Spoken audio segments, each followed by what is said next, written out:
CNBC બજારના ઇબિક્સ cache સ્ટુડિયોમાં પ્રવેશી રહ્યા છો. CNBC બજારના ઇબિક્સ કેશ સ્ટુડિયોમાં તમારું સ્વાગત છે. હું છું પ્રીતિ દલાલ. આપ જોઈ રહ્યા છો મની મેનેજર. હું અહીંયા હાજર છું એક નવા ટોપિક સાથે. મની મેનેજરમાં આજે આપણે વાત કરીશું માર્કેટ જ્યારે ઉચ્ચતમ સ્તરે છે ત્યારે રોકાણકારે શું કરવું જોઈએ, કેવું હોવું જોઈએ એસેટ એલોકેશન. ત્યારે મની મેનેજર હંમેશા આપણે રોકાણ કઈ રીતે કરવું, કઈ બાબતોનું ધ્યાન રાખવું તે અંગે વાતચીત કરતું હોય છે. તો હાલ દરેક રોકાણને એક જ મૂંઝવણ છે કે અત્યારે માર્કેટ ઉચ્ચતમ સ્તરે છે અને ચાલી રહ્યું છે, તો આ તેજીના સમયે આપણા રોકાણનું આપણે શું કરવું, શું તેમાં બની રહેવું જોઈએ કે રિડીમ કરવું જોઈએ. તો આ તમામ સવાલનો જવાબ મેળવવા આજના એપિસોડમાં આપણે ચર્ચા કરીશું. અને આપણી સાથે જોડાયા છે SRE લિમિટેડના ચીફ ફાઇનાન્શિયલ પ્લાનર કીર્તન શાહ. કીર્તન, એક અત્યારે આપણે એવા ઇન્ટરેસ્ટિંગ સ્ટેજ પર છે જ્યારે માર્કેટ ઉચ્ચતમ સ્તરે છે અને એક એક્સાઇટમેન્ટ છે અને હજી પણ પોઝિટિવ ટ્રેન્ડ છે માર્કેટમાં અને આગળ આઈ થિંક માર્કેટ વધશે જ. પણ ત્યારે એક બીજી મૂંઝવણ એઝ અ ઇન્વેસ્ટર સતાવતું હોય છે કે કેટલું માર્કેટ આગળ જશે, શું અત્યારે જે મેં ઇન્વેસ્ટમેન્ટ કરેલા છે એ રોકાણમાં બની રહેવું જોઈએ કે શું હું પ્રોફિટ બુક કરી લઉં, અને જો પ્રોફિટ બુક કરી લઉં અને પાછું માર્કેટ આગળ વધી જાય તો પણ આપણો એક જીવ વળતો હોય છે કે હવે મેં જરા ઉતાવળ કરી નાખી. તો અત્યારે શું સિચ્યુએશન છે અને શું સ્ટ્રેટેજીથી આગળ ચાલવું જોઈએ? તો પ્રીતિ, જો આ ટાઈમ પર મારા હિસાબે કોલ લેવો કે માર્કેટ હજી કેટલું ઉપર જશે ને જશે કે નહીં બહુ ડિફિકલ્ટ છે. એટલે આ ક્વેશ્ચનનો આન્સર મારા હિસાબે આપણે બે અલગ અલગ પાર્ટ્સમાં કરવો જોઈએ. સૌથી પહેલા તો અગર તમે ઓલરેડી એક્ઝિસ્ટિંગ ઇન્વેસ્ટર છો ને તમારા પૈસા લાગેલા છે તો એનું શું કરવું જોઈએ, અને બીજું છે કે અગર નવા પૈસા તમારે નાખવા છે તો એની સાથે શું કરી શકે. તો સૌથી પહેલા અગર તમારું એક્ઝિસ્ટિંગ ઇન્વેસ્ટમેન્ટ છે તો મારા હિસાબે આ માર્કેટ લેવલ્સ પર માર્કેટને ટાઈમ કરવું બહુ મુશ્કેલ છે, કે અધરવાઇઝ પણ માર્કેટને ટાઈમ કરવું બહુ મુશ્કેલ છે.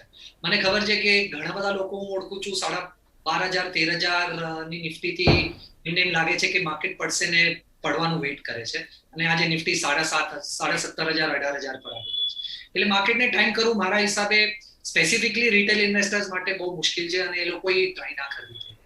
તો અગર તમે એક્ઝિસ્ટિંગ ઇન્વેસ્ટેડ છો તો મારા હિસાબે અગર તમારો ગોલ 1 થી 2 વર્ષમાં આવે છે તો તમે થોડું પ્રોફિટ બુક કરીને એ પૈસાને ડેટમાં નાખી દો, કારણ કે તમારું ગોલ બહુ નજીક આવી ગયું છે.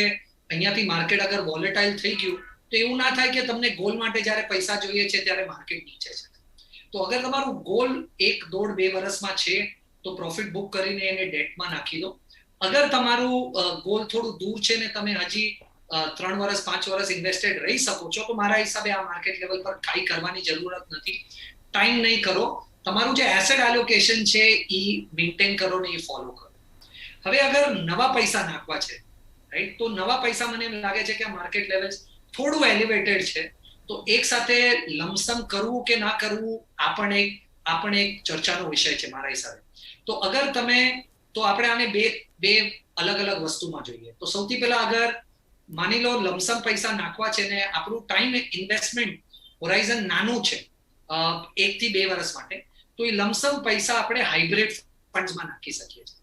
પણ અગર માની લો કે આપણે જે લમસમ પૈસા લઈને આવીએ છીએ એમાં આપણી પાસે 5 વર્ષ 7 વર્ષનું ઇન્વેસ્ટમેન્ટ હોરાઇઝન છે, તો મારા હિસાબે હાઇબ્રિડ ફંડમાં ના નાખીને આપણે ડેટમાં પૈસા નખાય અને એમાંથી નેક્સ્ટ 6 થી 8 મહિનામાં ધીરે ધીરે કરીને એસટીપી કરીને ઇક્વિટીમાં મૂવ કરી દેવાય.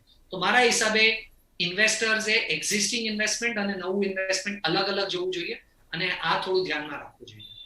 તો સ્ટ્રેટેજી ડિફરન્ટ રાખવી જોઈએ, કારણ કે એવરી સિચ્યુએશન માટે સ્ટ્રેટેજી અત્યારે અલગ રહેશે અને તમારા ગોલ્સને ઓફકોર્સ ધ્યાનમાં રાખવાની તમે સલાહ આપી રહ્યા છો. પણ કીર્તન, જે તમે કહ્યું કે જો ઇન્વેસ્ટેડ હોય તો ફાઇન, પણ નવું ઇન્વેસ્ટમેન્ટ કરવું હોય તો પણ અત્યારે આપણે વિચારી શકીએ છીએ, ઓલ્ધો એલિવેટેડ માર્કેટ્સ છે અને સિસ્ટમેટિક રીતે આપણે આગળ વધવું જોઈએ. પણ તમે જ્યારે કહો છો કે આપણે આગળ ઇન્વેસ્ટમેન્ટ કરી શકીએ છીએ, તો કયા એવા ઇન્વેસ્ટમેન્ટ એવન્યુઝથી આપણે રોકાણ કરવું જોઈએ? શું ડાયરેક્ટ ઇક્વિટીમાં, જેને સમજ ના હોય એને કેવા ફંડ્સ ચૂઝ કરવા જોઈએ, કયા માધ્યમથી આગળ વધવું જોઈએ? મને એમ લાગે છે કે અગર તમે એક સીઝન્ડ ઇન્વેસ્ટર છો ને તમને ખબર પડે છે કે કયા સેક્ટરમાં પૈસા લગાડવા, એ સેક્ટરમાં કયા સ્ટોકમાં પૈસા લગાડવા, અને મોર ઇમ્પોર્ટન્ટલી પૈસા લગાડ્યા પછી પ્રોફિટ બુક ક્યારે કરવું. તો અગર તમે સીઝન્ડ ઇન્વેસ્ટર છો તો તમે ડાયરેક્ટ ઇક્વિટીમાં કરો, એનાથી કોઈ ઇશ્યુ નથી. તમે કારણ કે સમજો છો રિસ્ક કેટલું છે ને તમને ખબર પણ પડે છે કે એ રિસ્કને મિટિગેટ કેવી રીતે કરવું.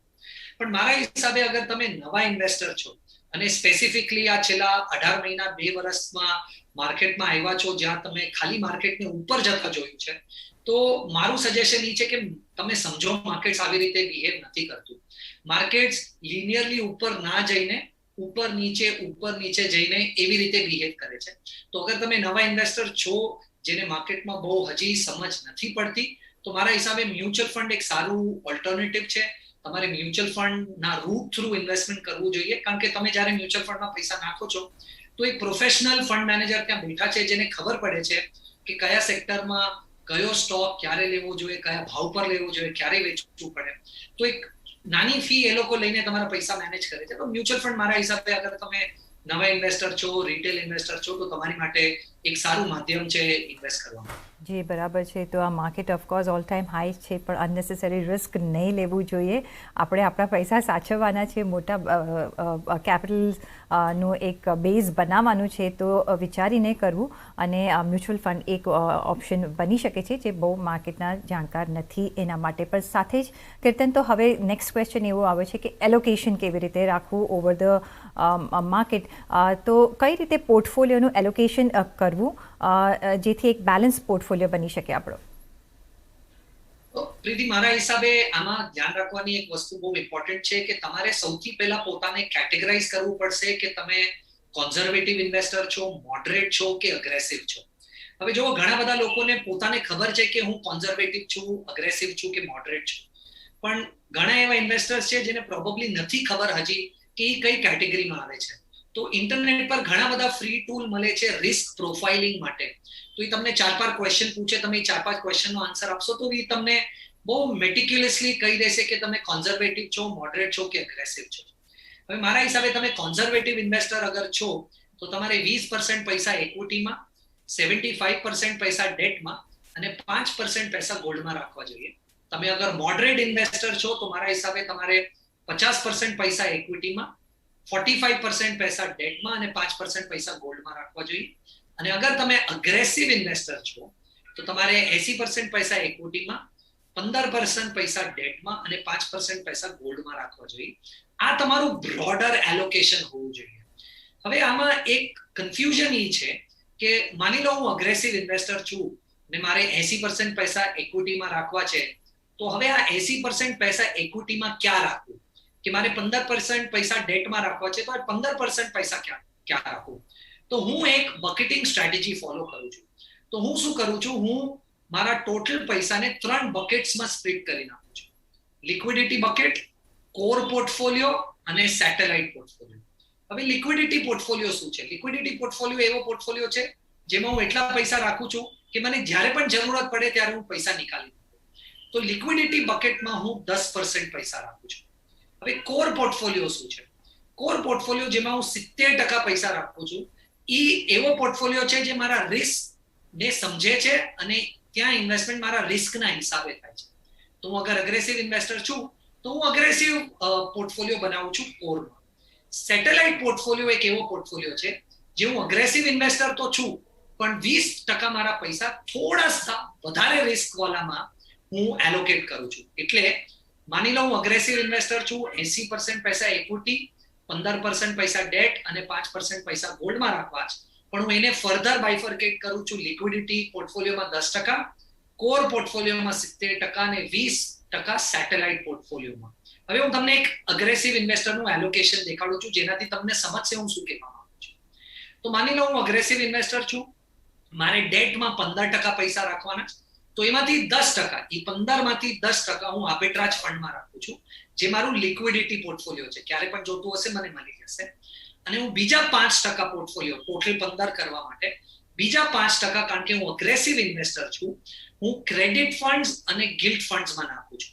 હવે જેનાથી 10% આર્બિટ્રાજમાં અને 5% કાં તો ક્રેડિટ કાં તો ગિલ્ટમાં, મારું ઓવરઓલ એલોકેશન ડેટમાં 15% થઈ જાય છે. હવે ઇક્વિટીના જે 70% છે એ હું કેવી રીતે બાયફર્કેટ કરું છું, સોરી ઇક્વિટીના જે 80% છે, ઇક્વિટીના 80%માંથી 70% પૈસા જે મારો કોર પોર્ટફોલિયો છે એમાં નાખીશ. તો એમાં હું મિક્સ લઈ શકું છું લાર્જ અને મિડ કેપ ફંડ્સનું, ફ્લેક્સી કેપ ફંડ્સનું, મિડ અને સ્મોલ કેપ ફંડ્સનું. અને હજી જે બીજા મારા બચેલા 10% છે જેનાથી મારા 80% એલોકેશન ઇક્વિટીમાં થઈ જશે, એ હું 10% ઇન્ટરનેશનલ ફંડ્સ, થીમેટિક અને સેક્ટર ફંડ્સને એલોકેટ કરું છું.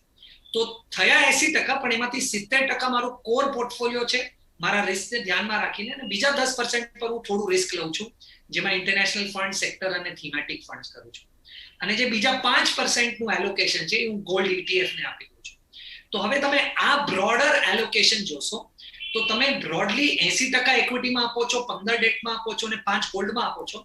પણ જેવી રીતે મેં ફર્ધર બકેટિંગ સ્ટ્રેટેજી કીધી, આપણે ટોટલ 10% પૈસા લિક્વિડમાં નાખીએ છીએ, લિક્વિડ પોર્ટફોલિયોમાં, 70 કોર પોર્ટફોલિયોમાં રાખે છે અને 20 સેટેલાઇટ પોર્ટફોલિયોમાં રાખે છે. ઓકે, તો આ એક સુપર બ્રોડ તમે એક કેટેગરી આપી દીધી છે, જે આઈ થિંક રોકાણકારોને એક યુઝફુલ થશે કે કઈ રીતે રોકાણ કરવું, કન્સિડરિંગ કે એમનો શું નેચર છે, કઈ રીતે એમને રોકાણ કરવું છે. પણ જે કીર્તન, બીજો એક ગ્રુપ છે જે આ કોવિડ દરમિયાન ઉપર આવ્યો છે, અને એ છે ન્યૂ એન્ટ્રન્સ. અને એ લોકોને ખબર નથી કે બેરિશ માર્કેટ શું હોય. એ લોકોએ કારણ કે ત્યારથી અપસ્વિંગ જ જોયું છે. તો એ લોકોને તમે શું કોશન આપવા માંગશો? તો મને એમ લાગે છે પ્રીતિ કે હમણાં અગર તમે જેવી રીતે મેં કીધું કે છેલ્લા 18 મહિનાથી કે 2 વર્ષથી માર્કેટમાં આવ્યા છો, તો 2-3 વસ્તુ સમજવી બહુ જરૂરી છે કે માર્કેટ તમે જે છેલ્લા 18 મહિનામાં કે 2 વર્ષમાં જોયું છે એવી રીતે ખાલી ઉપર નથી જતું. Point number 1. પોઈન્ટ નંબર 2 જે બહુ જ ઇમ્પોર્ટન્ટ છે સમજવું, કે જે ટાઈપનું રિટર્ન આપણે જોયું છે છેલ્લા 18 મહિનામાં કે 2 વર્ષમાં, એવું રિટર્ન બહુ રેર મળે છે માર્કેટમાં. એટલે આજે આપણે જોયું છે કે નિફ્ટી 7,800 થી લઈને 18,000 થઈ ગઈ છેલ્લા 1.5 વર્ષમાં. એટલું પેરેલલ વન સાઇડ મૂવમેન્ટ ઉપર જવી બહુ મુશ્કેલ છે. ત્રીજું જે બહુ ઇમ્પોર્ટન્ટ છે મારા હિસાબે, અગર તમે નવા ઇન્વેસ્ટર છો અને ડિરેક્ટ સ્ટોકમાં ઇન્વેસ્ટિંગ કરો છો, તો ટ્રાય કરો કે તમે સ્મોલ કેપ, માઇક્રો કેપ, જેમાં તમને નથી ખબર પડતી એમાં પૈસા ના લગાડો. હા, બહુ લ્યુક્રેટિવ લાગે છે કારણ કે તમને એમ લાગે છે કે આ સ્ટોક રોજ અપર સર્કિટ મારે છે અને પૈસા બનાવવું ઈઝી છે, પણ પૈસા બનાવવું એટલું ઈઝી નથી. તો અગર તમે નવા ઇન્વેસ્ટર છો, લાર્જ કેપમાં નિવેશ કરવાની કોશિશ કરો, એવા બિઝનેસીસમાં પૈસા લગાડો જે બિઝનેસીસ તમને સમજે છે ને તમને ખબર છે કે તમે એ બિઝનેસમાં શું કામ પૈસા લગાડો છો. અને વેરી ઇમ્પોર્ટન્ટલી, તમે જે છેલ્લા 18 મહિના ને 2 વર્ષમાં માર્કેટ જોયું છે, માર્કેટ એવી રીતે ઉપર નથી જતું, માર્કેટ પડી શકે છે. તો અગર તમે એ સમજી શકો છો કે આ ભાવથી માર્કેટ નીચે જઈ શકે છે અને મારો પોર્ટફોલિયો લોસમાં જઈ શકે છે, તો જ ડિરેક્ટ ઇક્વિટી ઇન્વેસ્ટિંગ કરો, નહીતર એક પ્રોફેશનલને તમારા પૈસા સંભાળવા દો મ્યુચ્યુઅલ ફંડ. તો આઈ થિંક ન્યૂ એન્ટ્રન્સ, અને આઈ થિંક બધાએ આ ધ્યાનમાં રાખવાની જરૂર છે કે ઘણા બધા પરિબળો માર્કેટ્સમાં પ્લે આઉટ કરતા હોય છે, ને ધ્યાન રાખવા જરૂરી છે. અનનેસેસરીલી અગ્રેસિવ રિસ્ક નહીં લેવાનું, કારણ કે અત્યારે માર્કેટમાં એવો જોશ છે અને એટલી બધી લિક્વિડિટી છે, એટલે કોઈ પણ જરા ટેમ્પ્ટ થઈ જાય કે ચલો આપણે થોડું અગ્રેશન લઈએ, પણ I think it's not advisable. પણ સાથે સાથે આ બધા પરિબળો તો છે જ કીર્તન, પણ જે બીજા છે એ ગ્લોબલ ક્યુઝ છે. હવે અત્યારે આપણે જોઈ રહ્યા છીએ કે ઘણા બધા પ્રેશર આપણે જોઈ રહ્યા છીએ ચાઇના તરફથી, જે એવરગ્રાન્ડનું આપણે પહેલાં જોયું, હવે જે પાવર કટનું આપણે જોઈ રહ્યા છીએ, અને એની જે ઇફેક્ટ છે આપણા ગેસના પ્રાઇસીસ આપણે જે જોઈ રહ્યા છે, સાથે US તરફથી પણ ઘણા બધી ચિંતાઓ છે. પછી એ લોકોની ઇન્ફ્લેશનની લગતી હોય કે આપણે જોયું કે એ લોકોના જે રેશિયોઝ છે એમના ડેટના, ને એ બધા એ વધી રહ્યા છે, એ રિટર્ન્સના. આ બધું તમે કઈ રીતે જોઈ રહ્યા છો, અને એ આપણા માર્કેટ્સને શું કઈ રીતે અફેક્ટ કરશે, ને એને જોતા આપણા ઇન્વેસ્ટમેન્ટને કઈ રીતે પ્રોટેક્ટ કરી શકાય? તો મને એમ લાગે છે સૌથી પહેલા જો આ માર્કેટ લેવલ્સ પર તમે મારા હિસાબે આગળની 2 વર્ષની અર્નિંગ્સ ઓલરેડી પ્રાઇસિંગ કરી દીધી છે. એટલે અહીંયાથી રિસ્ક કે અગર તમારો સ્ટોક જે આગળની 2 વર્ષની જે એની અર્નિંગ્સ છે, એક્સપેક્ટેશન એ આજના ભાવમાં દેખાય જ છે, તો રૂમ કે અગર એ એટલું અર્નિંગ્સ નહીં આપી શકે, એની પ્રોબેબિલિટી કે રિસ્ક મારા હિસાબે બહુ વધારે છે. એટલે અગર તમે આજે એ સ્ટોકને આગળના 2 વર્ષનું અર્નિંગ્સ મલ્ટિપલ આપી દીધું છે અને એ અગર એટલું અર્નિંગ નથી કરી શકતું તો સ્ટોકની પડવાની સંભાવના મારા હિસાબે વધારે છે અહીંયાથી. એટલે અહીંયા તમે ઇન્ડેક્સ પર ધ્યાન નહીં દઈને સ્ટોક સ્પેસિફિક ઇન્વેસ્ટમેન્ટ કરો, એ મારા હિસાબે રાઈટ સ્ટ્રેટેજી છે. પોઈન્ટ 1. પણ કહેવાય માંગુ છું કે અહીંયાથી માર્કેટ થોડું એનું જે કમ્ફર્ટ લેવલ હતું આજથી 6 મહિના પહેલા 8 મહિના પહેલા, એ થોડું કમ્ફર્ટ લેવલ મારા હિસાબે ઓછું છે. એટલે આજે અહીંયા કોઈ પણ અગર નાનું પણ પ્રોબ્લેમ ક્રિએટ થાય છે ડોમેસ્ટિકલી કે ઇન્ટરનેશનલી, તો એનો ઇમ્પેક્ટ ડેફિનેટલી મારા હિસાબે માર્કેટ પર આવી શકે છે. હવે જોઈએ, અગર આપણે જોશું છેલ્લા 18 મહિનાથી 2 વર્ષથી માર્કેટ ભાગે છે કારણ કે માર્કેટમાં બહુ લિક્વિડિટી છે. હવે આ લિક્વિડિટી માર્કેટમાં એટલે આવે છે કારણ કે યુએસમાં ઇન્ટરેસ્ટ રેટ્સ બહુ ઓછા છે. એટલે અગર તમે યુએસમાં બેઠા છો ને તમારે પૈસા ક્યાંય ડિપ્લોય કરવા છે તો તમે જોવો છો કે તમને 0.5% કે 1% ઇન્ટરેસ્ટ મળે છે. એટલે તમે એમ કહો છો કે હું આ પૈસા શું કામ ફિક્સ્ડ ડિપોઝિટમાં કે ફિક્સ્ડ ઇન્કમ ઇન્સ્ટ્રુમેન્ટમાં રાખું. એટલે એ બધા પૈસા આજે ઇક્વિટી માર્કેટમાં આવે છે, જેને આપણે લિક્વિડિટી કહીએ છીએ, જેની વજહથી માર્કેટ ઉપર જાય છે. હવે આ લિક્વિડિટી ક્યારે ઓછી થશે કે ક્યારે આ માર્કેટ માટે રિસ્ક થઈ જશે, એનું એક સિમ્પલ અન્ડરસ્ટેન્ડિંગ છે કે અગર યુએસમાં ઇન્ફ્લેશન વધવા લાગ્યું, જેની વજહથી અગર ઇન્ટરેસ્ટ રેટ્સ વધવા લાગશે યુએસમાં, તો પોસિબિલિટી છે કે આજે લિક્વિડિટી ઇન્ડિયામાં આવે છે એ લિક્વિડિટી ઓછી થઈ જાય કાં તો પુલ બેક થઈ જાય. હવે તમે જોશો ગ્લોબલી મારા હિસાબે ઇન્ફ્લેશન વધવાના આસાર બહુ પ્રોમિનન્ટ છે. એટલે તમે જોશો હમણાં યુએસમાં ઓલરેડી તમે જે ડેટ સીલિંગની વાત કરી, યુએસમાં $28.5 ટ્રિલિયન જે ડેટનું એ લોકોનું સીલિંગ છે એના બહુ નજદીક એ લોકો પહોંચી ગયા છે. અને હમણાં 18 ઓક્ટોબરની આજુબાજુ એવી એક્સપેક્ટેશન છે કે એ લોકો ડેટ સીલિંગ અહીંયાથી વધારી દેશે. હવે શું થશે કે કારણ કે આ એક્સપેક્ટેશન છે ડેટ સીલિંગ વધશે કે નહીં વધે એની વચમાં થોડી ફાઇટ છે. તમે ઓલરેડી જોવો છો કે ટ્રેઝરી yield's યુએસમાં વધવા લાગી છે. એટલે સિમ્પલ તમે અગર લોજિક જોશો કે ઇન્ટરેસ્ટ રેટ્સ વધવા લાગ્યું છે, જેની વજહથી, અને જે તમે ચાઇનાનું પણ કીધું, જેની વજહથી ગેસના પ્રાઇસીસ વધે છે, મેટલ ને કમોડિટીના પ્રાઇસીસ વધે છે. મને એમ લાગે છે કે આ એક બેઝ ફોર્મ થઈ ગયો છે જ્યાંથી પ્રોબેબલી એક ક્વાર્ટરમાં અહીંયાથી ઇન્ટરેસ્ટ રેટ્સ ને ઇન્ફ્લેશન ઉપર જવા લાગશે. અને એવું થિયોરેટિકલી માનાય છે કે જ્યારે પણ ઇન્ફ્લેશન અને ઇન્ટરેસ્ટ રેટ્સ ઉપર જાય અને અગર ફંડ્સ કે સ્ટોક્સ એ લોકોનું અર્નિંગ એક્સપેક્ટેશન મીટ નથી કરી શકતા તો માર્કેટમાં ટેમ્પરરી એક ફોલ આવવાની આવશ્યકતા છે કે થશે. તો જો ટેમ્પરરીલી મને એમ લાગે છે કે માર્કેટ્સ કારણ કે આટલા હાઈ લેવલ પર છે, અગર ઇન્ટરેસ્ટ રેટ્સ અને ઇન્ફ્લેશન ઉપર જવાનું ચાલુ કરશે અને અગર અર્નિંગ્સ એક્સપેક્ટેશન મીટ નહીં થાય તો ડેફિનેટલી માર્કેટમાં થોડું પ્રોબ્લેમ આવી શકે છે. પણ જેવી રીતે મેં કીધું, ટાઈમ કરવું માર્કેટ થોડું મુશ્કેલ છે અગર તમે રિટેલ ઇન્વેસ્ટર છો તો આજે અગર તમે માર્કેટમાં આવો છો તો મિનિમમ 3 થી 5 વર્ષનું વ્યૂ લઈને આવો. તમે સ્ટોક સ્પેસિફિક ઇન્વેસ્ટમેન્ટ કરો. તમને ના સમજતું હોય તો મ્યુચ્યુઅલ ફંડ થ્રુ ઇન્વેસ્ટમેન્ટ કરો. આ મારા હિસાબે એવું માર્કેટ નથી જેમાં તમે શોર્ટ ટર્મ માટે ઇન્વેસ્ટ કરવું જોઈએ, કારણ કે અહીંયાથી રિસ્ક શોર્ટ ટર્મ ઇન્વેસ્ટમેન્ટનું મારા હિસાબે થોડું વધારે છે. જી, એકદમ સાચું કહ્યું, કારણ કે અત્યારે માર્કેટ્સ ઓલ ટાઈમ હાઈ છે, વેલ્યુએશન ઓલ ટાઈમ હાઈ છે, ઘણા બધા આપણને પરિબળો પણ આપણે આમાં અફેક્ટ કરતા હોય છે. એટલે એક ઓવરઓલ વ્યૂ લેવો અને આપણો પોર્ટફોલિયો આપણે સંભાળીને રાખવો. પછી માર્કેટ ઉપર જાય કે નીચે જાય, એટલીસ્ટ આપણે એવરેજ આઉટ કરી શકીએ. એટલે અનનેસેસરીલી રિસ્ક લેવા નહીં, કેલ્ક્યુલેટેડ રિસ્ક તમે ઓફકોર્સ લઈ શકો છો. પણ એ સાથે જ આપણે મની મેનેજરમાં થયો છે સમય એક બ્રેકનો, અને બ્રેક લઈશું, પાછા ફરીશું અને દર્શકોના સવાલો લઈશું. અમારી સાથે જોડાયેલા રહેજો.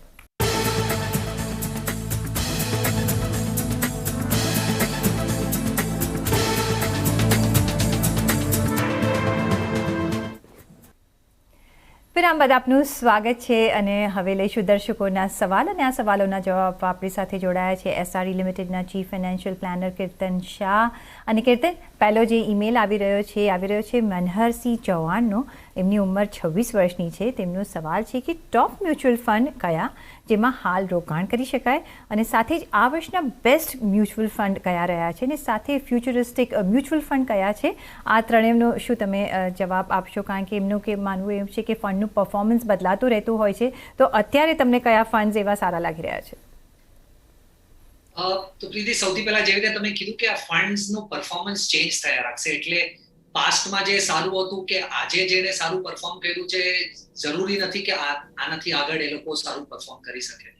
તમે જોશો હવે આજથી 10 વર્ષ પહેલા HDFC ના ફંડ્સ બહુ પોપ્યુલર હતા, પછી આદિત્ય બિરલાના ફંડ્સ બહુ પોપ્યુલર થયા, પછી મોતીલાલ ઓસવાલ બહુ પોપ્યુલર થયું, પછી તમે જોયું વચમાં મીરાઈ અને એક્સિસ બહુ પોપ્યુલર થયું ને હમણાં UTI બહુ પોપ્યુલર છે. એટલે આ તો ચેન્જ થયા રાખે છે, એવું બેસ્ટ ફંડ જેવું કઈ છે જ નહીં મારા હિસાબે. પણ હા, અગર કારણ કે એમની એજ નાની છે ને હું એવું અઝ્યુમ કરું છું કે એમની પાસે વધારે સમય છે ઇન્વેસ્ટ કરવા માટે, તો અગર એમની પાસે મિનિમમ 8 વર્ષનો ટાઈમ ફ્રેમ છે, 8 થી 10 વર્ષ જેની માટે ઇન્વેસ્ટ કરી શકે છે, અને અગર અગ્રેસિવ ઇન્વેસ્ટર છે, તો મારા હિસાબે આ 5 ફંડ જે હું કહું છું એમાં એ રોકાણ કરી શકે છે, જે મારા હિસાબે આજે પરફેક્ટ કોમ્બિનેશન છે એમને ઇન્વેસ્ટ કરવા માટે. તો એ PPFAS ફ્લેક્સી કેપ ફંડમાં નાખી શકે છે પૈસા, ઇડલવાઇઝ ગ્રેટર ચાઇના ફંડમાં પૈસા નાખી શકે છે, મીરાઈ લાર્જ કેપમાં નાખી શકે છે, એક્સિસ મિડ કેપ અને SBI સ્મોલ કેપ. મારા હિસાબે આ 5 નું કોમ્બિનેશન અગર તમારી પાસે 8 થી 10 વર્ષ છે તો આજે ઇન્વેસ્ટ કરવા માટે બેસ્ટ છે. ઓકે, તો મનહરભાઈ તમને ઓપ્શન મળી ગયું છે કે કઈ રીતે તમારે ઇન્વેસ્ટમેન્ટ કરવું, અત્યારે કયા જે 5 ફંડ્સ તમારા માટે સારા બની શકે ઇન્વેસ્ટમેન્ટ કરવા માટેની, જેનું પરફોર્મન્સ અત્યારે સારું છે. સાથે જે નેક્સ્ટ સવાલ આવી રહ્યો છે સૌરેન વ્યાસનો. તેમણે લખ્યું છે કે એમણે 3 વર્ષ પહેલાં 3.5 લાખનું રોકાણ આદિત્ય બિરલા વેલ્યુ ફંડમાં કર્યું છે ને એમને અત્યારે 5% જ રિટર્ન મળી રહ્યું છે. તો શું આ ફંડમાં બની રહેવું જોઈએ કે અન્ય ફંડમાં સ્વિચ કરવું જોઈએ? એમની ઉંમર 43 વર્ષની છે. જી કરતન. હવે છે આમાં એક વસ્તુ જે સમજવાની બહુ ઇમ્પોર્ટન્ટ છે કે પીરિયડ્સ છે જ્યાં વચમાં વેલ્યુઝ ફંડ ચાલે છે ને પીરિયડ છે જ્યાં વચમાં ગ્રોથ ફંડ બહુ વધારે ચાલે છે. હવે આનું એક બેસિક તમને એક્સપ્લેનેશન આપું છું કે જ્યારે પણ માર્કેટ નીચેથી ઉપર આવે છે, હિસ્ટોરિકલી એવું જોયું ગયું છે કે નીચેથી જ્યારે માર્કેટ સ્વિફ્ટલી ઉપર આવે છે ત્યારે ગ્રોથ ફંડનું પરફોર્મન્સ વેલ્યુ કરતા બહુ સારું હોય છે. પણ જ્યારે માર્કેટ પીક્સ પર હોય છે ત્યારે અગર તમે પરફોર્મન્સ જોવો તો ત્યારે વેલ્યુ ફંડમાં અગર પૈસા નાખ્યા છે તો એનું પરફોર્મન્સ ગ્રોથ થી બહુ સારું હોય છે. એટલે તમે જોશો છેલ્લા 3 વર્ષમાં જ્યારે માર્કેટ નીચેથી ઉપર આવ્યું છે ડ્રેસ્ટિકલી, વેલ્યુ ફંડ્સે પરફોર્મ નથી કર્યું, પણ તમે છેલ્લા 6-8 મહિના જોવો જ્યારથી માર્કેટ થોડું ટોપ આઉટ થવા લાગ્યું છે ત્યારથી વેલ્યુ ફંડનું પરફોર્મન્સ સારું છે. તો મારા હિસાબે આજે વેલ્યુ ફંડમાં પૈસા નાખવું કે એક તમારો પાર્ટ પોર્ટફોલિયોના વેલ્યુ ફંડમાં હોવો જોઈએ મારા હિસાબે. અહીંયાથી તમે જોશો કે નેક્સ્ટ 2 વર્ષમાં 3 વર્ષમાં વેલ્યુ ફંડનું પરફોર્મન્સ ગ્રોથ ફંડ કરતા બહુ સારું આવશે મારા હિસાબે. હવે તમે કાં તો આમાં જ બની રહો, પણ એના કરતા મારા 2 સારા ઓપ્શન છે જે હું ટિપિકલી અમારા ઇન્વેસ્ટર્સને રેકમેન્ડ કરું છું વેલ્યુમાં, એ છે ઇન્વેસ્કો કોન્ટ્રા અને SBI કોન્ટ્રા. આ 2 વેલ્યુ ફંડ મને બહુ ગમે છે ને આજે મારા હિસાબે તમારા પોર્ટફોલિયોમાંથી થોડો પાર્ટ કોન્ટ્રામાં હોવો જોઈએ, પણ ધ્યાનમાં રાખો કે તમારું પૂરું પોર્ટફોલિયો વેલ્યુ કે કોન્ટ્રામાં ના હોય, તમારા પોર્ટફોલિયોને એક ભાગ વેલ્યુ ને કોન્ટ્રામાં. તો એ કયા રેશિયોમાં રાખવું જોઈએ? તો હું ટિપિકલી 25 થી 30% પૈસા વેલ્યુ ફંડમાં રાખું છું ને બીજું હું ગ્રોથ ફંડ્સમાં રાખું છું. પણ આજે કારણ કે તમે આજે ઇન્વેસ્ટ કરો છો ને આજે માર્કેટ્સ થોડું ફેરલી વેલ્યુ લાગે છે, તો આજે તમે કોન્ટ્રા કે વેલ્યુ ફંડનો પ્રોપોર્શન થોડો વધારી શકો છો, 35-40%, પણ એના કરતા વધારે ના કરવું જોઈએ. ઓકે, તો 35 થી 40% વધારી શકો છો, પણ એનાથી વધારે નહીં તો 25-75% એટલે કે વેલ્યુમાં 25%ની આસપાસ અને 75% ગ્રોથમાં હોવું જોઈએ, પણ એમાં તમે 10-15%નું ઉપર નીચે અત્યારના સંજોગોમાં કરી શકો છો. સાથે નેક્સ્ટ સવાલ જે આવ્યો છે એ આવ્યો છે RK સાકરિયાનો વડોદરાથી. એ કહી રહ્યા છે કે નિવૃત્ત વ્યક્તિ છે અને એમની પાસે વિવિધ મ્યુચ્યુઅલ ફંડ્સમાં 20 લાખનું રોકાણ છે. સાથે જ એમની પાસે અત્યારે 15 લાખ FDમાં છે, જે હવે સ્વિચ કરવા માંગે છે નવા મ્યુચ્યુઅલ ફંડ્સમાં રોકાણ કરવા માટે. તો કઈ રીતે કરવું જોઈએ અને કયા મ્યુચ્યુઅલ ફંડ્સમાં તમે રોકાણ કરવાની સલાહ આપશો? સો સકારિયાજી, મને નથી ખબર તમને આ પૈસા ઇન્વેસ્ટ ગ્રોથ માટે કરવા છે કે આમાંથી કેશ ફ્લો જોઈએ છે. મને થોડી તમારા ક્વેશ્ચનથી ક્લેરિટી નથી, પણ મારા હિસાબે અગર તમને માની લો આ 15 લાખ રૂપિયા જે આપણી પાસે એક્સ્ટ્રા છે એ પૈસા નાખવા છે અને એમાંથી કેશ ફ્લો જોઈએ છે રિટાયરમેન્ટ માટે, તો મારા હિસાબે આ 15 લાખ રૂપિયાને તમે 50-50% ભાગમાં સ્પ્લિટ કરો. 50% પૈસા મની માર્કેટ ફંડમાં રાખો અને 50% પૈસા તમે ગિલ્ટ ફંડમાં રાખો, અને એમાંથી ઇમિડિયેટલી પૈસા વિડ્રો કરવાનું ચાલુ નહીં કરતા. તમે આ પૈસાને 1 વર્ષ 1.5 વર્ષ માટે રહેવા દો, થોડું આ પૈસાને ગ્રો થવા દો ને એના પછી તમે એમાંથી એસડબ્લ્યુપી કરો. અને એ એસડબ્લ્યુપી પણ 6% થી વધારેની નહીં કરતા મારા સજેશનમાં. પણ અગર માની લો કે તમને આ 15 લાખ રૂપિયા ગ્રોથમાં રાખવા છે, કારણ કે તમારું કેશ ફ્લોનું ધ્યાન રખાઈ ગયેલું છે, તો આ પૈસા મારા હિસાબે જેવી રીતે મેં સ્ટાર્ટિંગમાં પણ કીધું, આ માર્કેટ લમસમ પૈસા ઇન્વેસ્ટ કરવાનું નથી. આ પૈસા તમે જે સેમ ફંડ જે મેં જે સ્ટાર્ટિંગમાં શોના કીધું એમાં રાખો. પેલા ડેટમાં રાખો ને એને 6 થી 8 મહિનામાં એસટીપી કરો ઇક્વિટી ફંડ્સમાં, અગર ગ્રોથ માટે આ તમારે પૈસા રાખવા છે. પણ કીર્તન લાગે છે કે રિટાયર્ડ છે, કદાચ એમને ગ્રોથમાં બી કરવું, આપણને ખબર નથી કે બીજી કંઈ ઇન્કમ હશે કે નહીં, પણ કદાચ એમને જો ખર્ચા માટે બી જોઈતું હોય, રિટાયર્ડ છે, કોઈ સોર્સ ઓફ ઇન્કમ કદાચ ન હોય, તો પણ આ સ્ટ્રેટેજીથી જ આગળ વધવું અત્યારે માટે? તો અગર મ્યુચ્યુઅલ ફંડમાં કરવું છે તો મારા હિસાબે આ સ્ટ્રેટેજી બેસ્ટ છે, જેમાં તમે 50% મની માર્કેટમાં રાખી દીધા અને 50% ગિલ્ટમાં રાખી દીધા. કારણ કે મારું એવું માનવું છે કે અહીંયાથી 1 કે 2 ક્વાર્ટરમાં ઇન્ટરેસ્ટ રેટ્સ અહીંયાથી ઉપર જશે તો આ સ્ટ્રેટેજી બહુ સારી રીતે કામ કરશે. પણ એના કરતાં પણ વધારે મને એમ લાગે છે કે અગર સિનિયર સિટીઝન છે તો એમને સૌથી પહેલા PMVVY જે યોજના છે, જેમાં 7.4% ઇન્ટરેસ્ટ મળે છે, એમાં મેક્સિમમ પૈસા એલોકેટ કરવા જોઈએ. એમને સિનિયર સિટીઝન સ્કીમમાં મેક્સિમમ પૈસા એલોકેટ કરવા જોઈએ ને એના પછી અગર પૈસા બચ્યા છે તો આજે મેં સ્ટ્રેટેજી કીધી છે એમાં નાખવા જોઈએ. ઓકે, તો તમને બંને અમે આપી દીધું છે. જો ગ્રોથ માટે જોઈતા હોય તો, અને જો તમને એક મંથલી કે ક્વાર્ટરલી આવક જોઈતી હોય તો શું કરવું, એ બંને ઓપ્શન્સ તમને જણાવી દીધા છે. પણ કીર્તન, એ સાથે રજા લેવાનો સમય થઈ ગયો છે, તો તમારો ઘણો આભાર અમારી સાથે આજે જોડાવા બદલ. અને સાથે જ પર્સનલ ફાઇનાન્સના તમારા સવાલ અમને મોકલો, તમારું નામ, શહેર, ઉંમર સાથે. ઈમેલ કરો અમને money@nw18.com પર, ફેસબુક પર લખો અમને facebook.com/CNBC બજાર પર, અને ટ્વીટ પણ કરી શકો છો twitter.com/CNBC બજાર પર. અને આ સાથે જ મની મેનેજરમાં બસ આટલું જ, પણ તમે જોતા રહો CNBC બજાર. નમસ્કાર.